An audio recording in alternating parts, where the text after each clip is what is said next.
Alright, what's going on, guys? This is Maneliki, and welcome to the third episode in our Stellaris tutorial series. We're going to be talking about the mid-game. So you've set up your game, you've played for a few years, you've branched out, harnessed a bunch of resources, you've got your economy nice and balanced, everything's in the positive. Maybe you've conquered a few planets, colonized a little bit. So what now? Well, now's probably around the time where you've probably saved up enough Unity points to start looking into your first tradition. So let's have a look at the Unity and Tradition system here. So as you can see here, we have an alert at the top with the two little faces. That's the Unity Tradition Available button, the little alert that you get. So let's click on that. So that brings us to the Traditions screen. So as you see here, there's 8 boxes. 7 of them are Traditions categories, and the other one is the Ascension perks. So let's have a look at these tradition trees first of all. So the way it works is there's 7 tradition trees, and each of them has a number of sort of bonuses inside them that you can pick. And you can also have a bonus just for adopting the initial tree, and as well as you have a finisher effect. So as you see here, for the expansion, you get, just for adopting this tree to begin with, you get an effect that new colonies start with 1 additional pop, which is pretty cool. And if you manage to finish the tree, that is, pick all the bonuses within it, you get a finisher effect, which is adopting all expansion traditions, increase our core sector systems by 2. In addition, we unlock 1 ascension perk slot. So as you see here, we have 8 ascension perk slots.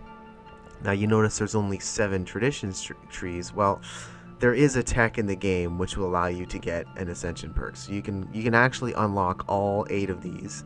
Now, it will take a little while, depending on how much you focus into Unity on your planets and with your edicts and things like that, and in your civics. But it's not too hard. They probably could, make it a little bit harder, but for now, it's relatively easy to get all 8 ascension perks and have all these completely maxed out. It's not too hard.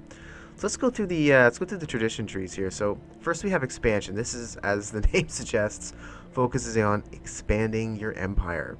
Things, bonuses to, colonizing and things like that. So as you see here, the very first power, capital buildings now produce 1 additional Unity. That's very helpful. That will help you, of course, get subsequent Unity bonuses and perks and traditions and stuff. And of course, there's things like, helping out your pop growth time, minus frontier outpost upkeep. That's pretty helpful. So it's a really good tree to take early on in the game. What I tend to do is I tend to pick this first, pretty much regardless of what I'm doing, because pretty much what you're doing in the start of the game, in the mid game, is you're expanding, so it kind of makes sense to take the expansion tree first. Again, everybody's gonna have their own strategy, but that's kind of what I do. I generally stick to this first off. Domination is really cool. It's all about imposing your will on other empires, so if you want to play that sort of overlord style, this is the one for you.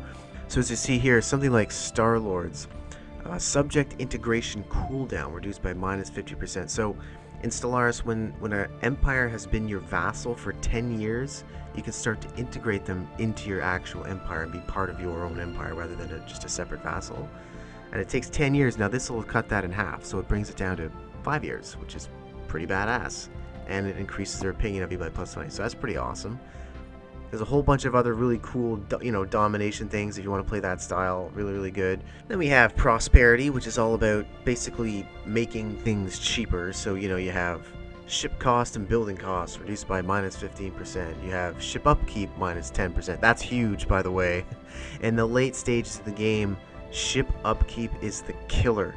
It's what's going to prevent you from having a great big fleet. It's all about that ship upkeep. I'm telling you, this is huge right here, so you may want to grab that. Building upkeep minus 10%. That can be pretty expensive too. So it's a lot of making things cheaper, which is pretty cool. Harmony. This is all about happiness, getting along and stuff. So the happiness of all pops is increased by 10%. There you go. Leader lifespan plus 20 years. That's pretty cool, The negative impact on governing ethics attraction caused by distance from capital is reduced by minus 50%. So as you get farther and farther away from your capital world, your empire, your people will be more likely to shift their ethics away from your governing ethics, and this is going to mitigate that effect. So While in a defensive war with another empire, ship build speed is increased by 33% and fire rate is increased by 15% within your borders. So this is a defensive a defensive perk, you know. You can unlock the Paradise Dome, which is a really cool building, helps a lot with happiness, gives unity, pretty cool, minus unrest. So it's all about happiness here. Supremacy is about war and killing stuff. So the first thing you get increased border range, which I love. Border range is really important, by the way, guys, in this game. It's going to allow you to, of course, grab more resources and things. So just for adopting this, you get border range, you get, you know, ship build speed boost, you get naval cap boost, seed planet war demand, that's cool. So you can steal other people's planets for cheaper. Your armies will do more damage, which is really good on the ground. You know, more admiral skills. They start with better. You start with better admirals for your fleets, and then unity output increased by 10% per neighboring rival. That's all right. You don't get a gigantic amount of unity from rivaling people, but you do get some, and this will certainly, of course, help. So next we have diplomacy, which, as the name suggests, is all about getting along with people.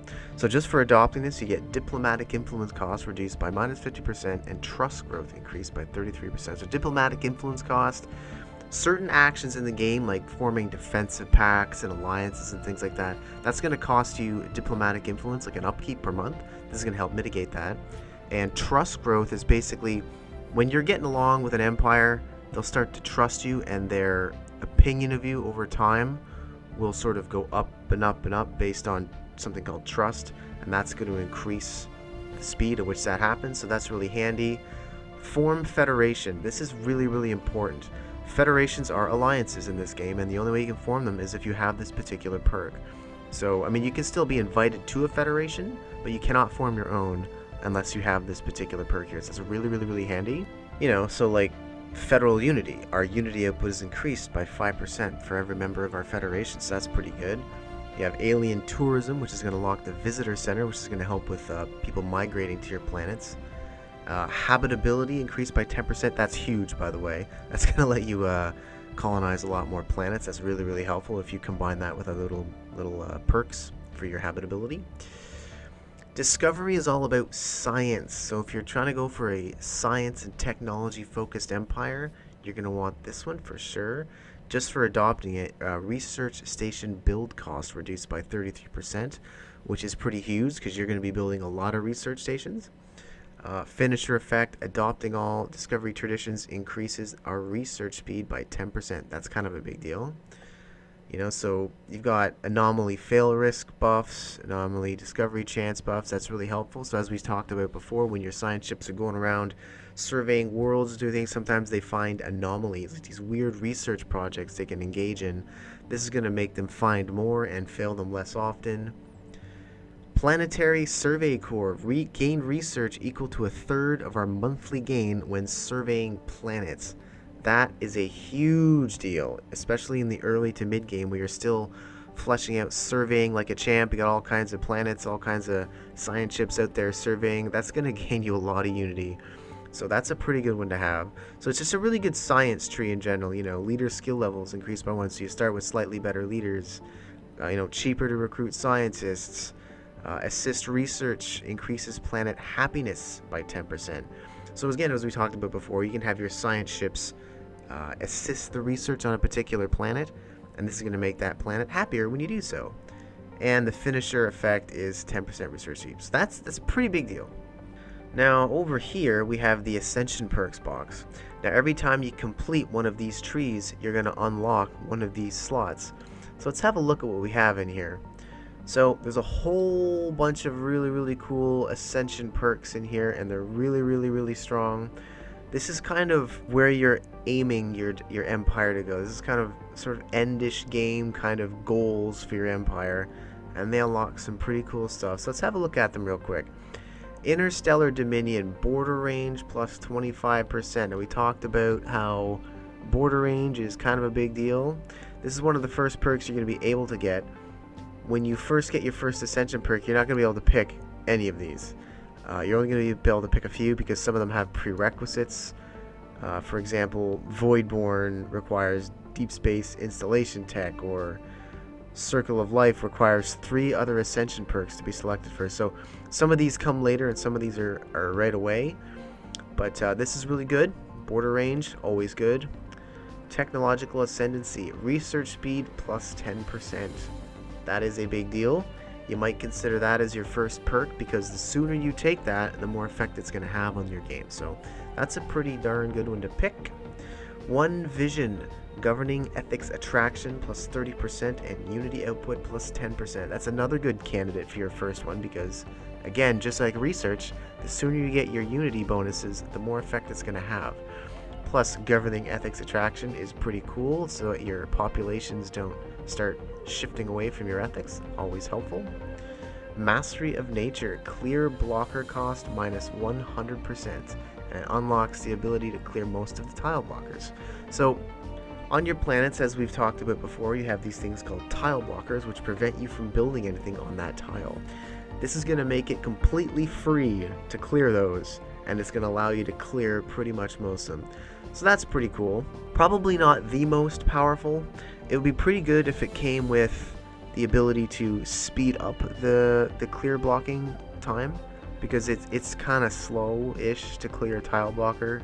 I'd like it if it was quicker, so if it reduced the time here, I'd be more inclined to pick this, but, you know, that's not necessarily the greatest perk, but, you know, it is what it is. Imperial Prerogative, core sector systems plus 5%, so, or 5, plus 5%, plus 5. So as you see here, we have 1 out of 3, this would put it up to 1 out of 8. So it just lets you control more systems directly without penalty. Engineered Evolution, you get trait points plus 2, modify species, special project cost minus 50%. What does that mean?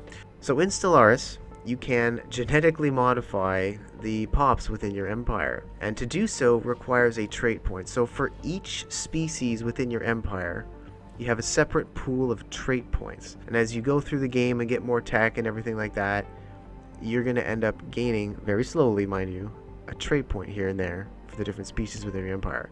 This is going to give you plus 2, which is pretty good, because every time you want to genetically engineer them and change one of their traits, it's going to cost you a trait point. So also, modify species, special project cost minus 50%. It costs an upkeep as well of society research as you're performing the genetic modification. That's going to cut that in half, so that's pretty cool. It's also a stepping stone on the path to the synthetic evolution path, which is something we'll talk about briefly in a minute.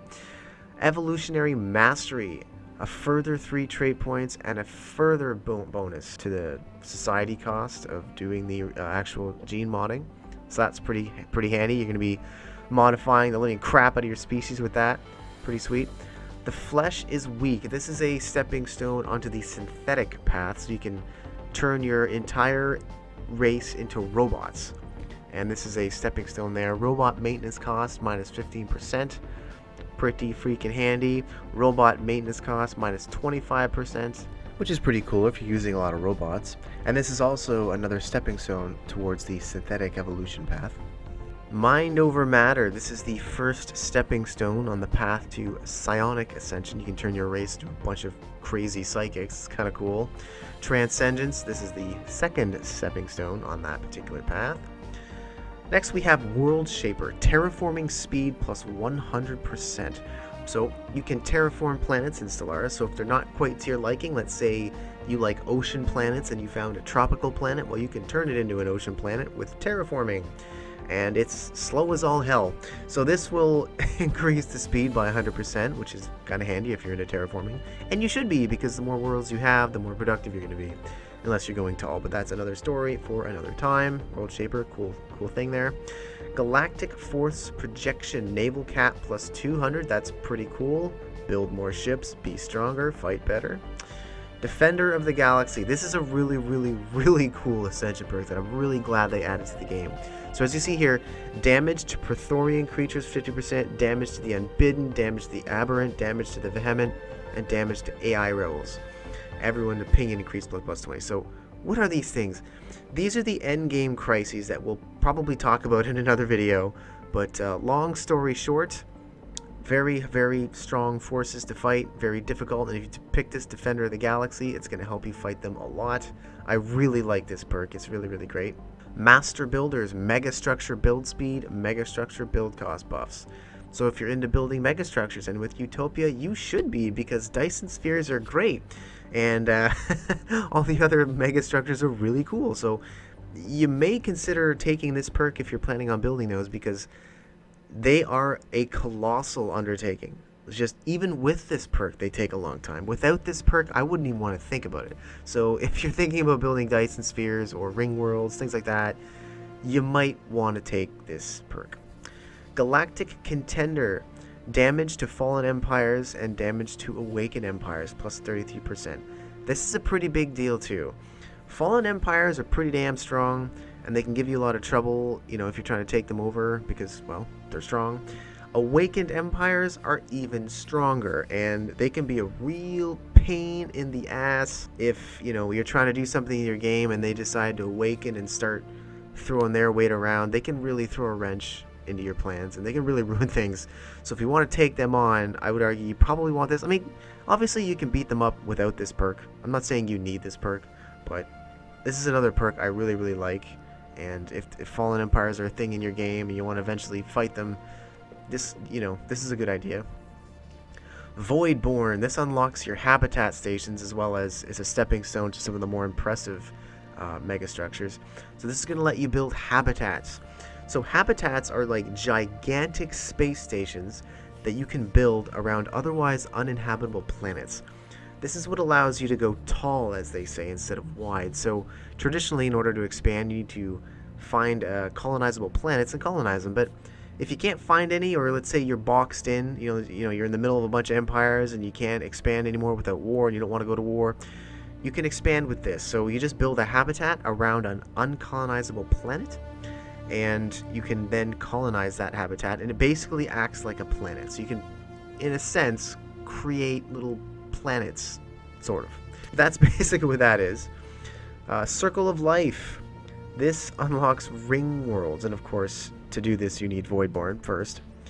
Ring worlds are massive, massive, massive structures that are built around stars. They go all the way around the star, and it's like a ring around the star, hence ring world, and it counts for 4 Gaia worlds of max size. So a Gaia world is a world that is 100% habitable to all species in the game. By contrast, let's say you pick Ocean Planet as your preference. You're going to start with 80% ocean preference habitability, 80% on ocean worlds, which means your maximum happiness is 80% if you're standing on an ocean world. A Gaia world is 100%, regardless of what race or what preference you are. And this ring world creates 4 Gaia worlds that are of max size. Now, you need a whole bunch of empty, useless planets in the system to build this, because it eats those planets. So when you build a ring world, it eats all the little useless planets in the system to create the ring world. It's really, really cool. Very, very, very powerful. It's also a big prestige thing. So that's a definite one to go after. That's kind of an end game goal. Like, I want to build a ring world. So yeah, so you want to do that. That's really cool. Galactic Wonders will unlock the Dyson Sphere, the Science Nexus, and the Sentry Array. So quickly going through them, the Sentry Array is basically a massive, massive, massive sentry station, which as you continually build more and more onto it, it will give you bigger and bigger sensor range. And once you complete it, it's going to give you sensor vision over the entire galaxy. Not survey data, but sensor vision. So you're not going to be able to survey planets with this, but you're going to be able to see enemy fleet movements, aliens, and all ships. Like, nobody can hide their fleets from you. You can always see their fleet strength. You have complete sensor vision of the entire galaxy once you build that. The Science Nexus adds huge amounts to your research once you complete it, which is really, really handy. And the Dyson Sphere gives you a colossal amount of energy. So what that is, like this giant, kind of looks like a soccer ball, really, and you build it around a star. So it's like this shell that you build around the star.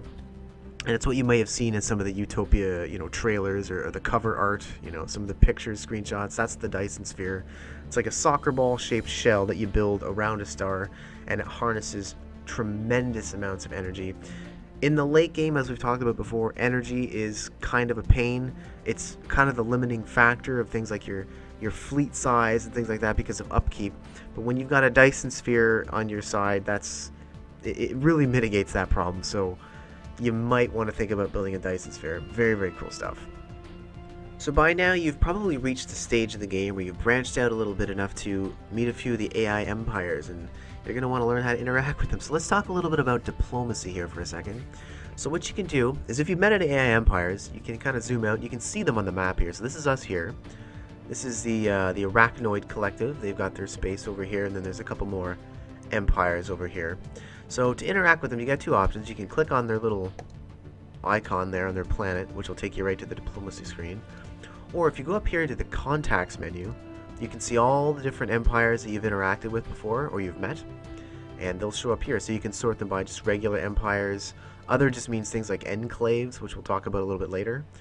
Primitives are civilizations that haven't yet reached FTL travel, so they're still stuck on their planet. They're not really vying for control of the systems or the worlds or the galaxy or whatever. They're just kind of there. You can take them over. Now they can reach FTL. They can rise up, but it takes a while. Fallen empires are the bullies of the galaxy that we talked about earlier. So that's what that is.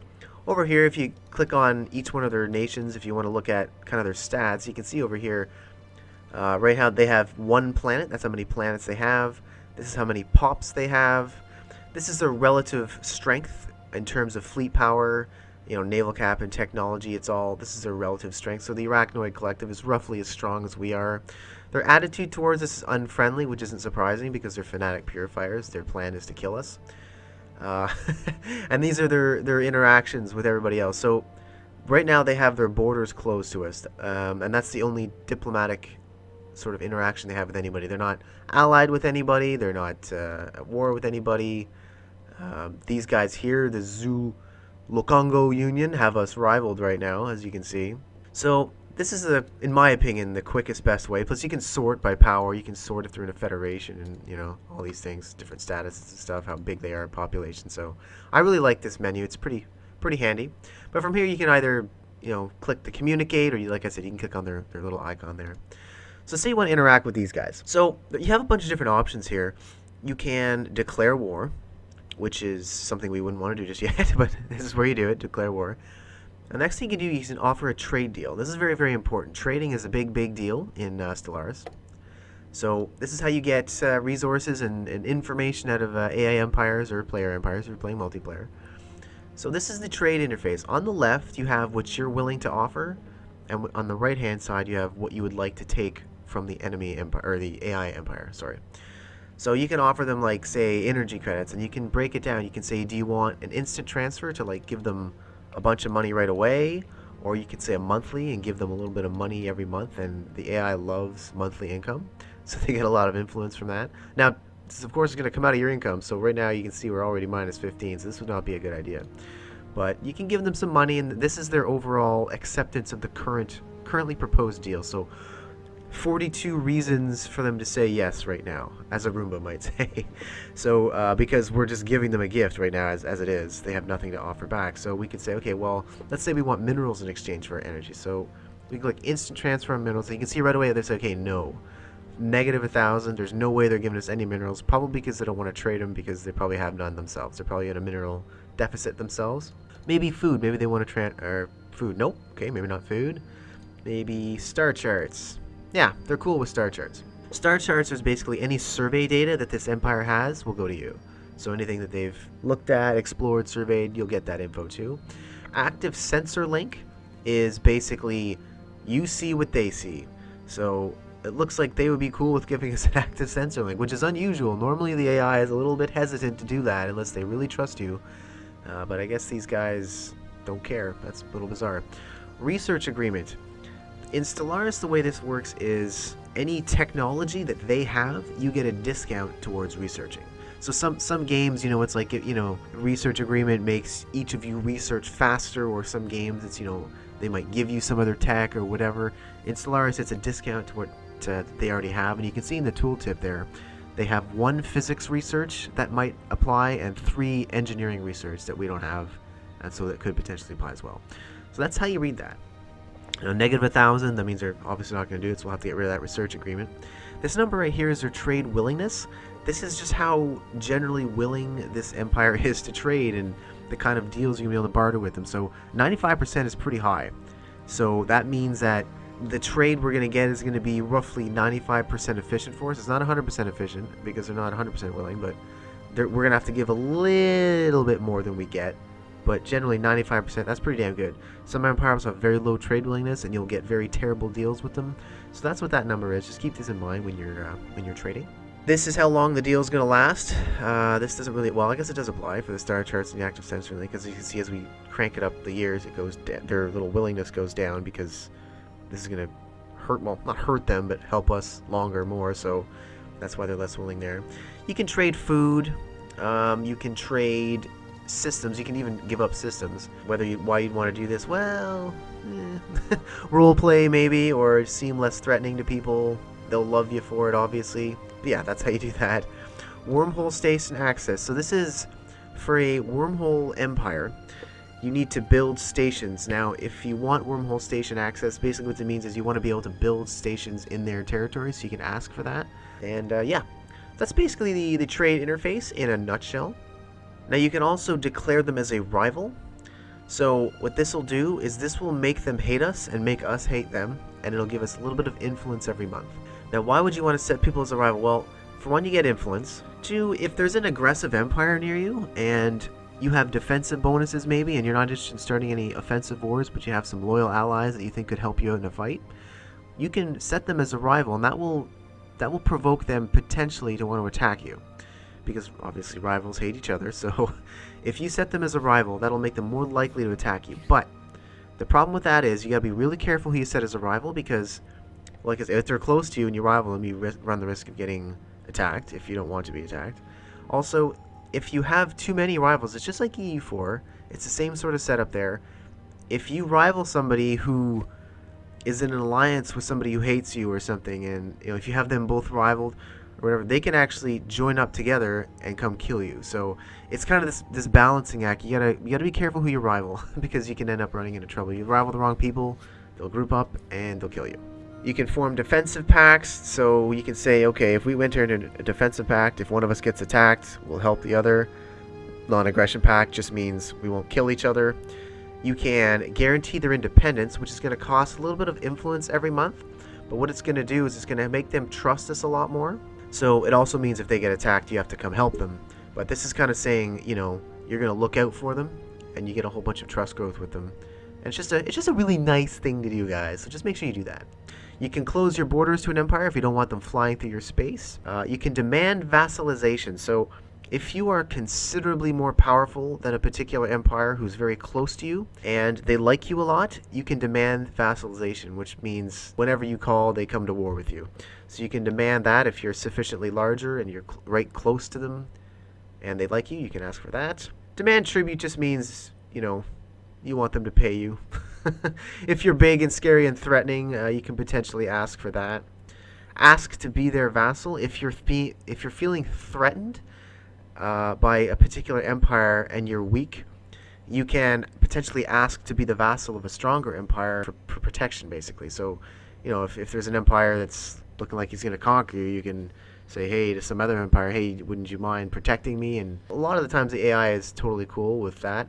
Offer a tribute. You can offer to pay some other empire and try and suck up them a little bit. Insults. You can throw insults around in Stellaris, which is kind of fun.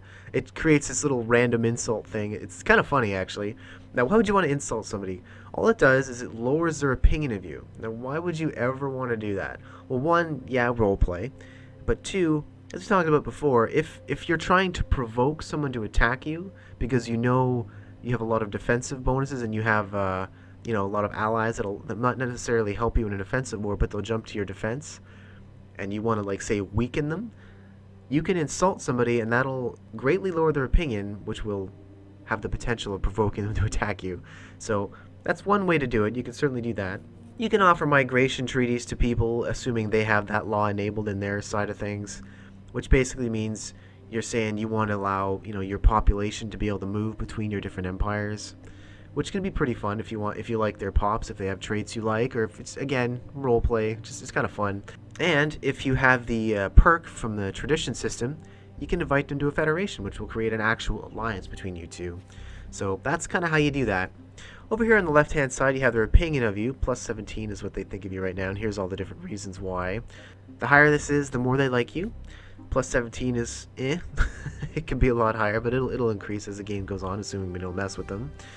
This is how many planets they have. Right now they only have one because the game is young. This is how many pops they have overall. This is how much they trust us. Right now they don't trust us really. It's kind of neutral. They're like, eh, whatever. They don't really trust us. And again, you can gain trust through some of these interactions. Superior is their relative power. So as you can see here, they are stronger than us. It just takes things into account like fleet power, naval cap, and tech level. And this is their general attitude towards us. Are they hostile? Are they friendly? Right now they're neutral because, again, we haven't really interacted with them much. This is their home world, and if you click this little button here with the camera, it'll zoom to their home world, which is kind of cool. And this is their founding species. So in Stellaris, as you get more and more species into your empire, you can potentially have other species end up running your empire. Other Xenos, they can be elected leader or whatever. So you can potentially have, like, this guy here is a reptile, but, you know, if he has a democratic election and he has, you know, a different alien in his empire who runs for runs for president or whatever, you could potentially get an alien running this empire. But this is the founding species. This is the actual species of the empire originally. It can all change through time, but this is the founding species. So that's basically the diplomacy in a nutshell. Another very important facet of the game is federations. And what's a federation? Well, basically it's an alliance. So in a lot of games you can form simple alliances between empires and things like that. In Stellaris it's a little more in depth. You can't have simple alliances, but you can form a federation. So basically the way that works is the first empire creates the federation, and to do that you need the appropriate unity perk thing. And once you've got a federation created, then you can start inviting other empires to that federation to create this kind of grand alliance. So the way it works is once you're in a federation, and right now we are. So we are playing the Phytolactin Collective, and we're in a federation with these guys. So once you're in a federation, you can see this little federation icon on the bottom right. If you click on it, it'll bring up the federation window. Our federation is called the Galactic Axis, and of course you can rename it to anything you want. And here's all the different empires here that are part of the federation. Right now we are the only member aside from ourselves is the Rakudon Sovereign Systems, and it'll list their opinion of us, how many ships they have, their armies, how many planets they have, and you can of course leave the federation for some reason if you wanted to.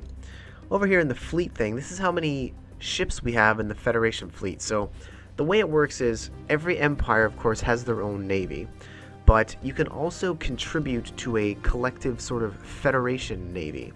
And the way that works is the federation president will control that navy, but the federation president rotates all the time.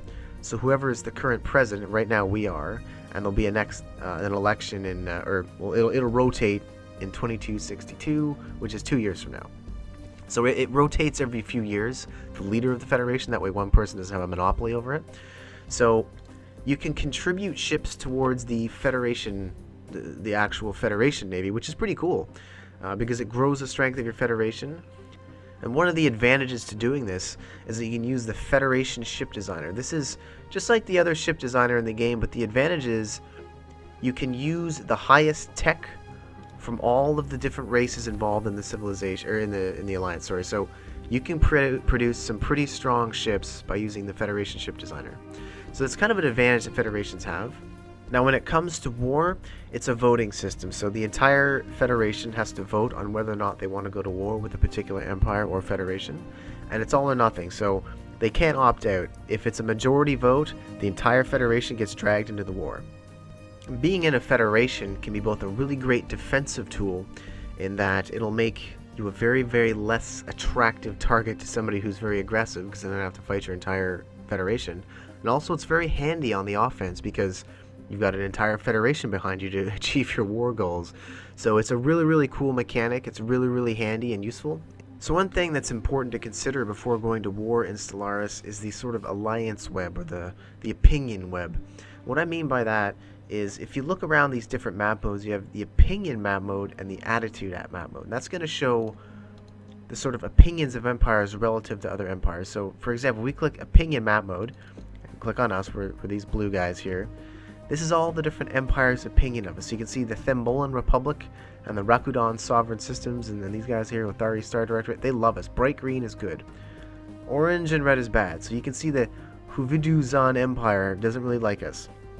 If you click on somebody else, you can see they don't like these guys either. And if you click on the Rakuten system, you can see, well, geez, the Huvidu-Zan Empire hates the Rakuten Sovereign Systems.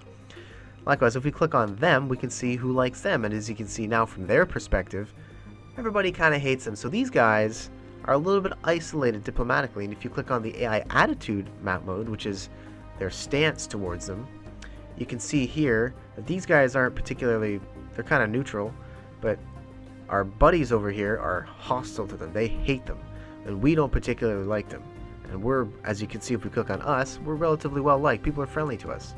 So that's a good way to identify a good target. So in this case, according to this little web here, you can see that the Huvidu-Zan Empire would be a suitable target because everybody hates them and they hate everybody, so they're kind of isolated. So that's one very important thing to consider before you declare war. So let's just take a minute now to talk briefly about your mid-game economy. So you want to make sure you have a nice, strong economy going into this phase of the game so you don't get completely overrun by all the other empires. You want to at least have a fighting chance, so you definitely need to maintain a strong economy in Stellaris. So once you've claimed all the resources around your starting area, you're going to want to look for ways to try and maximize your planets themselves in terms of the resource output.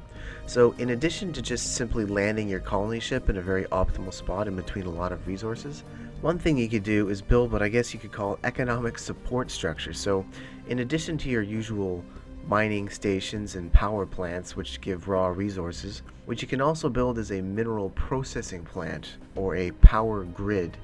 And what these do is instead of just pumping out raw resources, they give you a little bit of the resource, but they also give you a planet-wide bonus of say 10% overall output.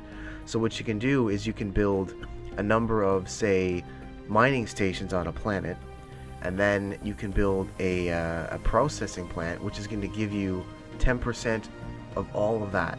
So it's a really great way of maximizing your planets in terms of a particular resource, which in Utopia has actually become a pretty good way to do it, because now not only can you obviously do that with food, energy and minerals, but you can do it with food as well.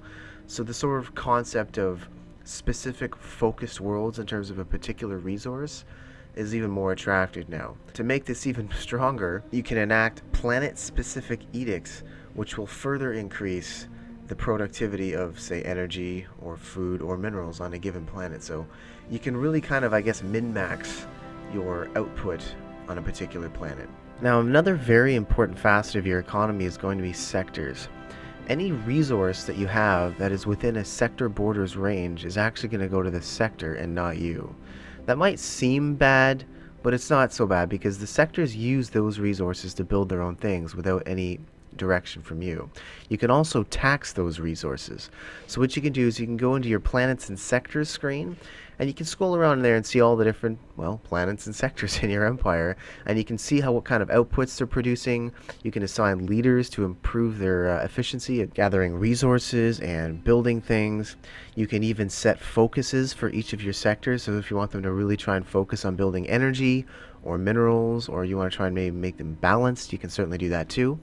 And you can set how hard you want to tax them. So in the beginning, my recommendation, I mean obviously you can do whatever you want, but what I like to do is when I first create a sector, I'll give it a few systems around where it is, and then what I'll do is I will tax it very lightly or not at all, allow it to grow a little bit, I'll even pump resources into it just to give it a boost, and then as it starts making a lot of money, then I'll start to tax it.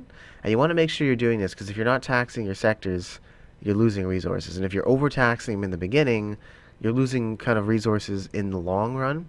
So it's kind of a balancing act. You can certainly play it any way you like, but that's how I like to do it. Well, I think that's going to be just about it for this one. I hope you guys found it helpful. Do stay tuned for the next episode in this series. We're going to be talking about combat. But until then, guys, as always, thank you so much for watching, and we'll see you next time.